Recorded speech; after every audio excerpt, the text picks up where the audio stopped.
Hello,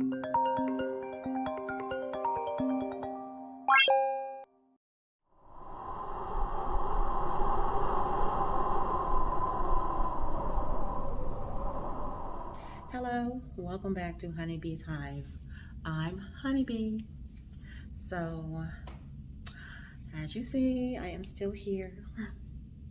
So, I've been here, Wednesday, Thursday, Friday, Saturday, Sunday. So, 5 days now. And I'm feeling so much better, guys. So much better. I hope you can hear me. I do not have my mic. So, I think that this camera has a pretty good mic on it, so I'm hoping that you can hear me pretty good. Um, so I wanted to talk to you. I want to show you around a little bit. Okay, so in the back, you see the mountains. Aren't they beautiful? So that's what I get to look at. But I want to show you something else too that's pretty. Y'all see that sunset? Isn't that gorgeous?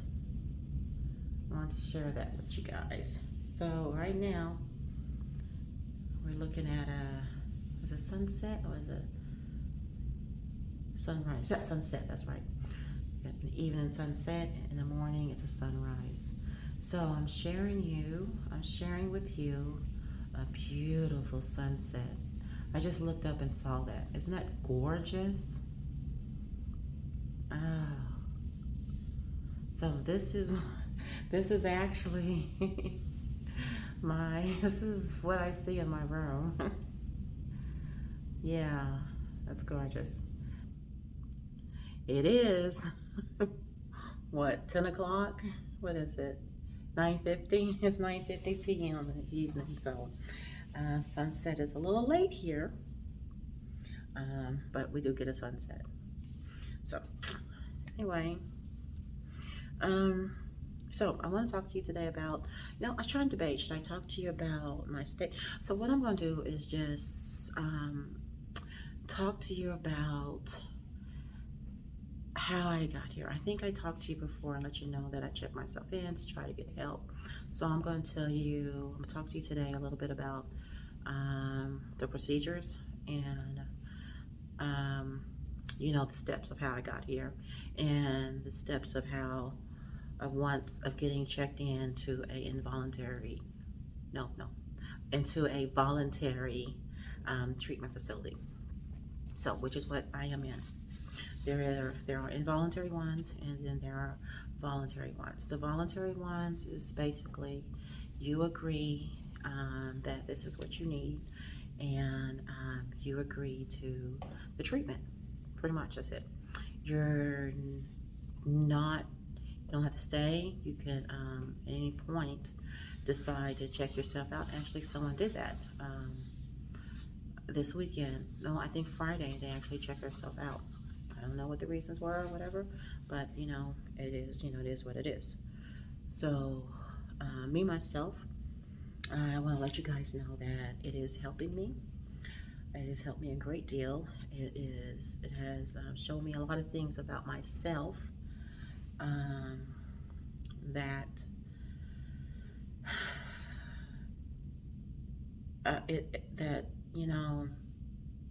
it's been showing me things about myself. And I'm going to try my best to try to try to learn how to love myself. And I don't know if I mentioned that in the last video. I think I did, but that's pretty much the goal is learning how to love myself, trying to reset those all of those programs that have been programmed into me. I have to reset all of that, and I'm not afraid to do that. I believe I could do that. I've been working on that. So, but there are still a few things that I still got to work on. One of those things is my self-love, genuine self-love. When I say that, I mean genuinely loving yourself. genuinely being proud of yourself. Genuinely, I mean, because we can say all day long, yeah, I'm proud of myself. Yes, I am beautiful. I am this, I am that. It don't mean you really believe it in here. It don't mean that when you look in that mirror, that when no one else is looking and it's just you alone and you're looking in that mirror, it does not mean that what you're seeing and who you're seeing is a beautiful person. It could be you're seeing what you were programmed to see, which is me. I was programmed to see, someone who was less than everyone else. I was programmed to see, what they saw. And unfortunately, I had a really hard time just my whole entire life just trying to appreciate me. I can appreciate my children, I can appreciate someone else, but appreciating me is something that I have always struggled with. So that's something I'm going to have to learn how to do. Now, to tell you a little bit about how I got here. Like I said, I think I told you in the last video that I was feeling pretty low about my job and everything. Had thoughts of just pretty much death, ready to go. Hopelessness. Couldn't go on. So that landed me here. How did it land me here? Well, I had thought about it a lot. I need of getting help, but then I was afraid to, and I was like, I didn't know how. I didn't know how to. So I didn't know the first step to getting immediate help, because I needed immediate help. I didn't need an appointment and then I come see you a month from today. No. And then the first appointment is not even you seeing me. It's just basically an intake to see if you're going to see me. No. I didn't need that. I needed help right then and there. Okay. I have been going on day to day, living like this, and I couldn't do it no more. So I needed help, and I didn't know how to go about getting help. So I was wondering, I was like, I had saw some YouTube videos of some people admitting themselves, going to the hospital and theirself, just walked into the hospital. And so that's what I did. I was like, okay, told my son, come take me to the hospital, come drop me off. So of course he says, I'm not dropping you off. I'm gonna go with you. And that's what he did. So we came up to the hospital, went to the window, told the guy, I'm here for mental health. My mental health. Mental health. He says, oh, okay, so you're needing I think it's called a mental health check. Yeah, I think it's what it's called, mental health check. So I was like, yeah, okay. I'm like, yeah, sure, that's what I'm looking for. That's what I need. I didn't know the name of it. I didn't see nowhere where I can research this at. So not here, at least. So I was like, yeah, that's what I need. Okay, works for me. So then they called me right back, and the woman talked to me. You know how to do the intake when you come to the hospital. Just take your vitals and everything and find out what you're there for. So I did that, and I told her a little bit of how I've been feeling. Not a whole lot. I didn't go straight into details and everything. Just a little bit to let them know how I've been feeling. And so she was like, okay, go back out and have a seat, and we'll have someone ready, someone to take you back in a little bit. So they did. So the next thing I do is I go back to it's called I guess the mental health unit, which you go and this area is more secure, it's more locked, because there's no telling how you're being brought in. So you could have been brought in by the police. You could, I don't know, So everyone goes back here, and they have different rooms and stuff, and then they have the people in the glass. the people in the glass watching each room through the cameras. So they took me back there, and then that's where they do the check. So they find out, ask you questions and everything. And so I saw when you go back there, I saw I don't know, someone who got my vitals. Then I saw a clinician, oh Lord, a psychiatric clinician, and then I saw a psychiatrist, and then I saw a medical doctor. So the lady from upstairs, which was a psychiatrist, she's the one I talked to, and she told me about the program and everything, and she talked to me about it, told me what it was and everything, and she asked if I felt like that would be a good program for me. And you know, I'm sitting here and I'm like, you know what? If you ask me if I will do the program, sure, if you feel that that is something that I should do, because I am here for help. I'm here, obviously I could not help myself, so I don't know what I need. So I'm here asking you to help me. And I'm willing to do whatever it is you say, you ask me to do. So yeah, I did that. So I said, yeah, sure. She said she felt that this would be a good fit for me. She said she felt like this is something that I should do. And she told me, you know, a little bit about the program and everything. And I was like, yeah, okay. Sure. Yeah, sounds great to me. And so that's how I got here. So that's the story of what's it like to check yourself into a voluntary treatment center. It's not painful at all. So it's not painful at all. And another thing is you get cool little fidget things. So here's a little fidget toy I got. Yeah, Isn't that the coolest? I got something to fidget with.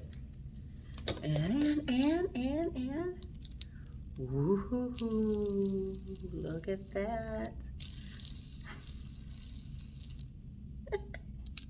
It's probably like, okay, yeah, she is nuts. Oh, I'm not. And bam, my favorite, therapy putty. So this has kept me from picking my fingers. It is so cool. But actually I'm not even picking my fingers right now, so I guess they have my so I'm feeling pretty okay. But yeah, this is what this is. I need this for when I'm speaking and having to stand in front, when I would have to do when I was speaking, when I would do like little things and stuff when you get in front of the group and you have to do a teaching material or whatever. Yeah, and I sure would need this. I could, instead of me standing there picking my fingers and stuff. Yeah, this would be cool. And this is called, I don't know, what, a therapy putty? So, but anyway, I'm doing so much better, guys. I'm feeling good. I am feeling positive. I'm feeling calm. I am sleeping. I know you don't hear this, but yeah, I'm gonna go get my medicine. I'm gonna go to sleep, but I take medicine for pain, you guys know.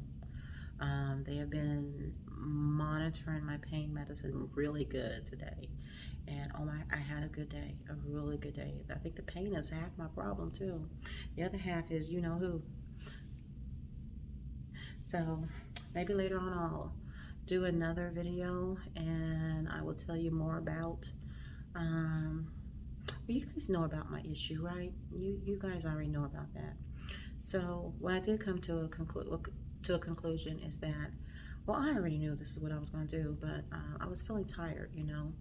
I've been fighting this, and I've been fighting this issue with work with these people, and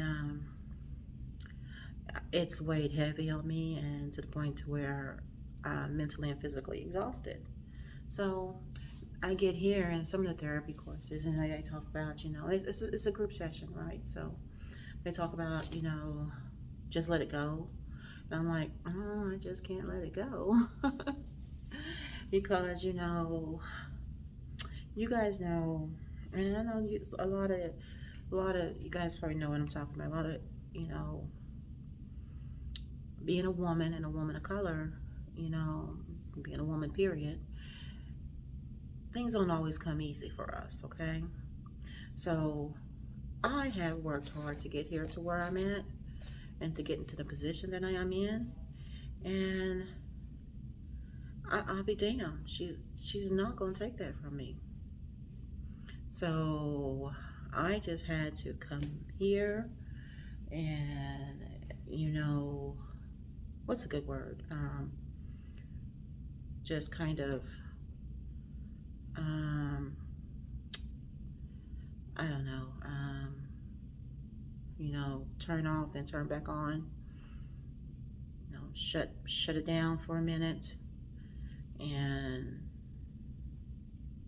you know, and because the batteries are going, are always running, so sometimes you just gotta, you know, just shut the battery down and shut it off, unplug it, and let it cool off.